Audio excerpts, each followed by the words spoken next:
Behind closed doors, Justin Trudeau wrapped up his last full day in office.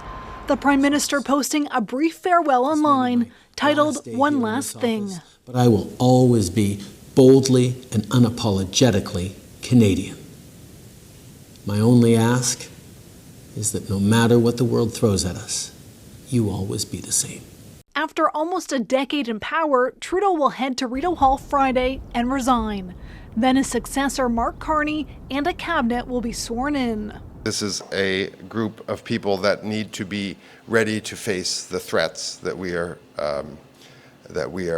facing from the United States on the trade front. Sources say since Liberals chose Carney as their new leader, he's been planning a much leaner cabinet, a team of 15 to 20 ministers, laser focused on fighting the trade war and on this promise.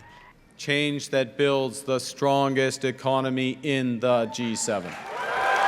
Sources also say these three ministers are expected to be part of Carney's cabinet, and some appearing confident they'll continue handling the trade war.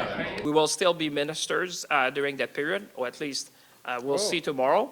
But certainly, that was a mistake. No, there's a good chance. CBC News has learned leadership contender Chrystia Freeland is expected to become Transport Minister. And Environment Minister Stephen Guilbeault will move to a new expanded role that includes Canadian heritage. It is the prerogative of the Prime Minister to decide who will sit on cabinet. Sources also say leadership contender Karina Gould didn't make the cut. Procurement Minister Jean-Yves Duclos is out too, and so is Health Minister Mark Holland, who endorsed Freeland. The decision was made to go a different direction, which I respect.